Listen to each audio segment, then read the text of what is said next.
नमस्कार साथियों। मैं ये वीडियो बनाने का उद्देश्य मेरा इतना सा ही है कि कुछ लोग सोच रहे हैं कि अचानक से इतना शोर शराबा क्यों होने लग गया, एकदम रोज़गार रोज़गार ये सब कहाँ से शोर शुरू हो गया। कहीं ये विपक्ष की चाल तो नहीं है। और जहाँ तक है बीजेपी के प्रवक्ता हैं या सरकार के जो मुखर लोग हैं वो कह भी रहे हैं कि हाँ ये विरोधियों की चाल है। तो बस इसी के बारे में जो कुछ गलतफहमियाँ हो गई हैं उन्हें दूर करना, प्रोटेस्ट क्या है, हमारी समस्याएं क्या हैं और इसके समाधान क्या हैं, मैं सभी पे चर्चा करूँगा आज। इसीलिए ये वीडियो बनाई है मैंने और यही मेरा उद्देश्य है। आप आखिरी तक जुड़े रहिएगा। तो पहले तो ना प्रोटेस्ट क्यों हो रहा है, तो पहली बात तो ये बता दूँ कि कुछ भी अचानक नहीं हुआ। ऐसा नहीं है कि बस कल से शुरू हो गया है, ये बहुत लंबी प्रक्रिया है। जैसे बताता हूँ मैं आपको कि LT ग्रेड 3287 एक भर्ती अटकी पड़ी है। समीक्षा अधिकारी के 1170 पद ये भर्ती अटकी हुई है। 4000 उर्दू शिक्षकों की भर्ती अटकी पड़ी है। सहायक अध्यापक जो 69 भर्ती होनी थी उनकी भर्ती अटकी पड़ी हैं। यूपी में 11 प्रमुख भर्तियों में 1,59,000 के आसपास वैकेंसियाँ भर्ती होनी हैं, ये खाली पड़े हुए हैं। RV NTPC 90,000 भर्ती जो निकली थी उसका हाल आप देख ही रहे हैं, अभी तक एग्ज़ाम की कोई डेट नहीं आ पाई है। और SSC का भी हाल वैसा ही है। ठीक, तो हमारा सब कुछ बस यही है, हम ना किसी के खिलाफ हैं, ना हम किसी के समर्थन में हैं, ना हम किसी को अच्छा बता रहे, ना हम किसी को बुरा बता रहे। हम तो बस ये बता रहे हैं कि जो एक सामूहिक समस्या है बस उस पर गौर कीजिएगा। उम्मीद करूँगा कि आप मेरी बात को समझ पा रहे होंगे कि हमारी शिकायत इतनी सी है। हम ये भी नहीं जानते हैं इतनी बात को कि हाँ सरकार सभी को नौकरियां नहीं दे पाएगी, और जेन्युइन है ये बात, मानते हैं सरकार कोई सी भी आ जाए सभी को नौकरियां नहीं मिल पाएंगी। हमारी शिकायत ये बिल्कुल नहीं है। हमारी शिकायत है कि जो भर्तियां हैं उन्हें समय से कराया जाए। उनमें देरी क्यों, उनमें लेट लतीफ़ी क्यों? ये कहाँ तक न्याय है कि आपने एक भर्ती निकाली, फॉर्म अप्लाई किया, उसके बाद बच्चे ने पढ़ लिया, सिलेबस भी पूरा हो गया उसका। अब वो हमसे पूछता है कि सर ये बताइए कि कब एग्ज़ाम हो रहा है इसका। तो सर को वाकई में नहीं पता, और वाकई में नहीं पता, हमें नहीं पता कि कब होगा। क्यों? किसी को नहीं पता। तो इसकी जिम्मेदारी कौन लेगा? तो हम तो बस जितना भी हमारा ये प्रोटेस्ट है ये बस और बस रिफॉर्म को लेके है। ना हम किसी पार्टी से बिलोंग करते हैं, ना ही हमारी पार्टी से कोई मतभेद है, ना कोई द्वेष भावना है। हम तो बस छोटे छोटे सुधार चाहते हैं, जो कि इससे पहले भी SSC के लिए 1-2 में प्रोटेस्ट किया था बच्चों ने, उसके परिणाम भी कुछ ज़्यादा खास नहीं आए। और यही होता है, हर बार सरकार एक लॉलीपॉप पकड़ा देती है और ये शांत हो जाता है मामला। तो मेरा उद्देश्य यही है कि हमारी जो प्रॉब्लम है वो मैं बताती हूँ आपको। प्रॉब्लम हमारे यहाँ क्या है, जैसा कि आप जान भी रहे हैं। प्रॉब्लम यही है कि पहले तो वैकेंसियों का ना आना, वैकेंसी आ जाए तो पेपर का ना हो पाना, पेपर हो जाए तो फिर रिजल्ट का ना आ पाना, रिजल्ट आ जाए तो फिर पेपर में धांधली के नाम पे रोक लग जाना, फिर सुप्रीम कोर्ट, हाई कोर्ट, लगभग एक भर्ती पूरा होने में 4 से 5 साल का समय लग जाता है। तो ये कहाँ तक न्याय है?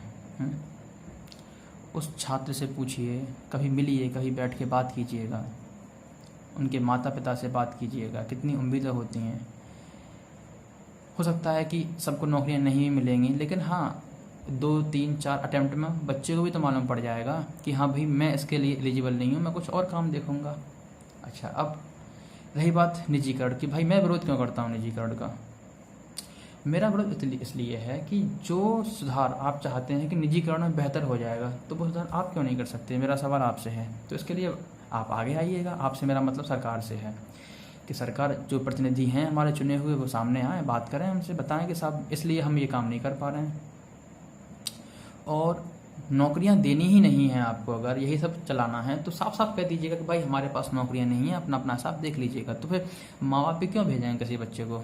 आपको पता है उसका मंथली खर्चा, बच्चा भी घर से बाहर रहता है, कभी एक टाइम खाना खाया, कभी वो भी नहीं खाया, कभी चावल बना लिए, है ना। कैसे कैसे अपना काम कर रहा होता है, रोटी बनाना सीख रहा होता है ना।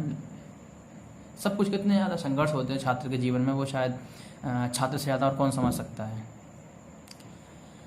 तो बस इन्हीं सब बातों को लेकर हमारा प्रोटेस्ट है, ये हमारी प्रॉब्लम्स हैं। और अब इनके सॉल्यूशन क्या है, इनके समाधान की ही बातें कर लेते हैं। तो समाधान ये है कि जो इसके विशेषज्ञ हैं वो मुझसे ज़्यादा जानते होंगे, लेकिन मैं एक छात्र के तौर पे जो सुधार चाहता हूँ वो मेरी राय ये है कि कोई भी एग्ज़ाम निकले, हमें हर डिपार्टमेंट से, जैसे कि SSC से कोई वैकेंसियाँ निकली, रेलवे ने कोई वैकेंसियाँ निकाली, या मान लीजिए IAPS में कोई वैकेंसी निकालनी, तो हमारा मोटिव इतना सा है कि एक वर्ष में कम से कम 2 बार परीक्षा कार्यक्रम पूरा हो जाए। वैकेंसी बेशक कम निकालें आप, या कोई एक समय निश्चित किया जाए कि हाँ 7 महीने 8 महीने कोई तो एक प्रोसेस होगा आपका, एक समय सीमा तो होगी। ये तो कोई नहीं है ना कि 4 साल 5 साल का समय लग जाएगा, मैं तो नहीं मानता ये बात। ये तो सरासर अन्याय है और धोखा है। आप गौर कीजिएगा, अपने चुनाव की रैलियों में आपने यही कहा था कि रेलवे का कोई निजीकरण नहीं होगा, जो कि हो रहा है, यानी कि आपका झूठ है ये।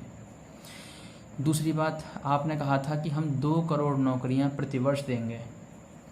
आंकड़े आपके सामने हैं, देख लीजिएगा आपने कितनी नौकरियां दी हैं। तो ये कुछ समस्याएं हैं, और फिर भी आपको अगर इसके बाद भी कोई बात समझ में ना आ पा रही हो तो मैं एक वीडियो और बनाऊंगा इसके बाद में अपनी समस्याओं को समझाने के लिए, जिससे कि ज़्यादा से ज़्यादा लोग जुड़ सकें।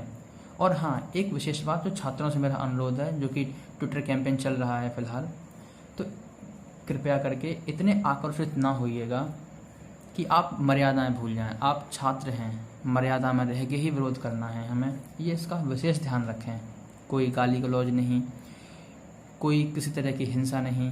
अभी मैंने एक वीडियो देखा था जो कि सासाराम बिहार का है, कि बताया जा रहा है उसमें, मुझे सच्चाई नहीं पता कितनी है, कि निजीकरण से या नौकरी ना NTPC का एग्ज़ाम ना होने की वजह से गुस्साए छात्रों ने तोड़फोड़ की। तो तोड़फोड़ करना, मैं इसके पक्ष में ना पहले कभी था, ना आज हूँ, ना आगे कभी होऊंगा।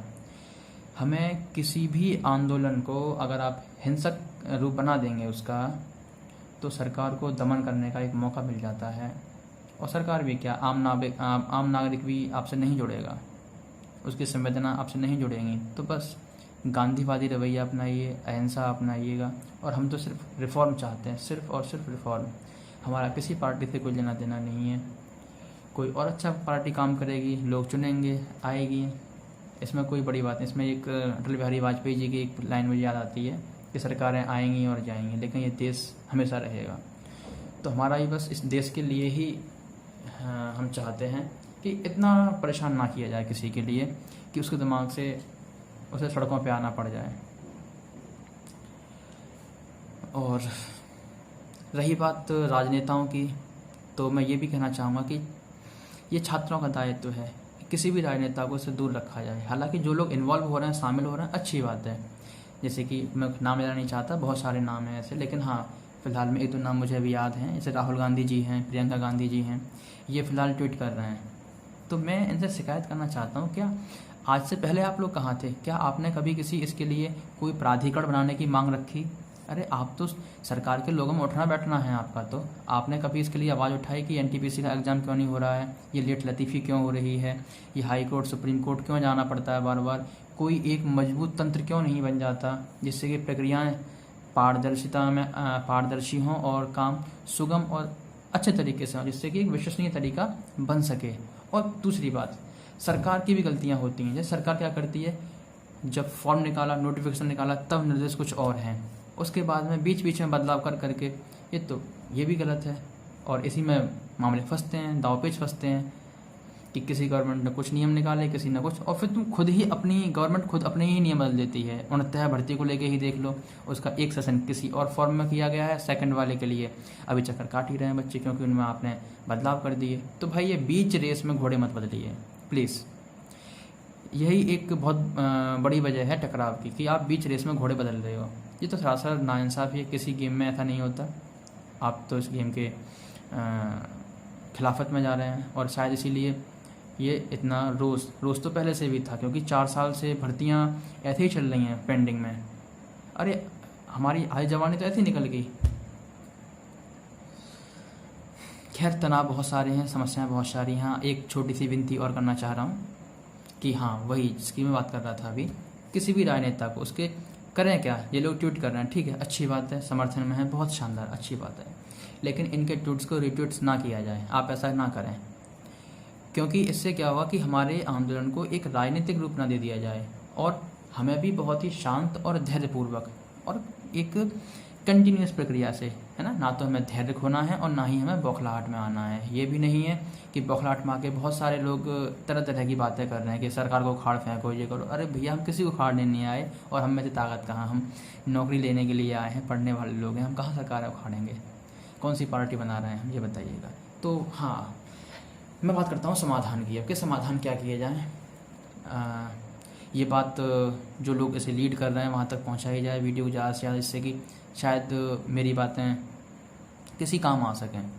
पहला पॉइंट कि परीक्षा का जब कैलेंडर जारी हो उसी कैलेंडर में, हालांकि ऐसा होता है लेकिन अब जो हो वैसा ज़मीन पे लागू भी हो। ऐसा नहीं है कि फॉर्म आ गया, नोटिफिकेशन जब आया तब डेटा कुछ और हैं, जब कराने की बारी आई तब डेटा कुछ और हैं। जैसे कि एनटीपीसी का आप देख ही रहे हो, नोटिफिकेशन आया, सब कुछ उसमें मेंशन था, लेकिन हाल क्या है कि आज तक उसकी परीक्षा टेंडर तक नहीं दे पा रहे बेचारे। इतने लाचार हो गए हैं, इनके पास बेचारों के पास टेंडर ही नहीं मिल रहा है ना, कि हाँ अपना टेंडर किसे दें। इसी को लेकर ट्विटर पे जो चल रहा है, आप उसे लेके मुहिम से जुड़े रहिएगा। और जो आपको निर्देश मिल रहे हैं, जो हमसे ऊपर लोग काम कर रहे हैं, तो मैं तो चाहता हूँ कि हाँ एक लीडर चाहिए हमें। तो जिन्होंने लीडरशिप संभाली है अपने सर ने, अच्छी बात है, लगे रहिएगा। लेकिन उनसे मेरी एक ही रिक्वेस्ट है कि आपको एंड तक डटे रहना पड़ेगा, क्योंकि अगर एक बार आप हटे तो फिर हम लोगों की मेहनत बेकार हो जाएगी। अगर हम आपको आपके गाइडेंस में ही चल रहे हैं, ऐसे मान सकते हैं, आप अंडर आपके गाइडेंस में हैं और लोग आपको फॉलो कर रहे हैं, मान भी रहे हैं, ठीक है। तो लेकिन साथ में मैं चाहूँगा कि हाँ संवाद भी होना चाहिए, विचार ज़्यादा से ज़्यादा आने चाहिए, इससे कि सुधार व्यापक हो सके। और इसके लिए एक अलग से न्यायिक प्राधिकरण की मांग की जाए, जिससे कि इससे संबंधित जितने भी विवाद हों, परीक्षाओं संबंधित जितने विवाद हों, वो हाई कोर्ट सुप्रीम कोर्ट के पचड़े में ना पड़ के एक अलग से प्राधिकरण की मांग की जाए इसके लिए, कि इसके निपटारे वहाँ किए जाएँ, जिससे कि जल्दी से जल्दी हमें न्याय मिल सके और भर्ती प्रक्रिया पूरी हो सके। अरे नौकरी मिलना ना मिलना एक अलग केस है, लेकिन जितना काम हो वो तो ढंग से हो, वो तो अच्छे से हो, ये हमारी मांग है सरकार से। और उसके बाद में जो परिणामों की बात है ना, अब कुछ रिजल्ट को लेके जो फाइनल परिणाम घोषित किए जाते हैं, अब वो रोल नंबर से जारी किए जा रहे हैं। तो ये भी मेरी एक शिकायत है, इसको भी दर्ज किया जाए कि परिणाम को रोल नंबर से जारी ना करके उन्हें अंकों से ही जारी की जाए। हमें भी तो मालूम पड़े कि हाँ हम कहाँ रह गए, वरना इससे तो एक मन में वो आता है ना, डाउट आता है कि हाँ कहीं धांधलीबाजी हुई है, चाहे बेशक आप कितने ही सही की हो आपने, लेकिन ये प्रक्रिया मैं इसका समर्थन नहीं करता। तो ये भी एक मांग में रखा जाए। और दूसरी बात, अपने इस तंत्र को इतना मजबूत किया जाए कि ये गड़बड़ियाँ हों ही ना, ऐसी गड़बड़ियाँ हो ही ना। ये क्यों बार बार, जब सिस्टम हमारा वही है, साथ में और भी तो लोग जो करवा रहे हैं एग्जाम, यूपीएससी भी तो एग्जाम करवाता है, कहाँ लीक होते हैं पेपर इनके। जो बैंक का सिस्टम है, बैंक के कौन से पेपर लीक होते हैं, कोई नहीं। तो ये एसएससी और रेलवे के ही क्यों होते हैं, उसके अलावा फिर ये यूपी SSC के भी होते हैं साहब। ये 3 ही ऐसे हैं, और भी हो सकते हैं, लेकिन हाँ फिलहाल जो मोटा माटी बता रहा हूँ मैं आंकड़े, इनके भी लीक क्यों होते हैं साहब। इन पर तंत्र क्यों नहीं काम कर पा रहा आपका। तो ये पेपर की गड़बड़ियाँ इन्हें रोकिए, और आपको इसीलिए ही चुना गया था। और भी सरकार के काम तो बाकी चलाना, देश तो चलाना है, सरकार कोई ना कोई तो आएगी ही आएगी। तो ऐसा नहीं है हमारा आपसे कोई द्वेष है, लोग समर्थन भी करते हैं, हमने भी समर्थन किया है, इसमें कोई बुराई की बात नहीं कि आपको सीटें ऐसे ही नहीं मिल गई, इतनी समर्थन किया है आपका लोगों ने, और इसीलिए ही किया है कि हाँ बदलाव लेके आएंगे, सबका साथ, सबका विकास, सबका विश्वास, आपका जो नारा है आप इस पर अडिग रहेंगे। तो बस यही आपसे अनुरोध है। नमस्ते।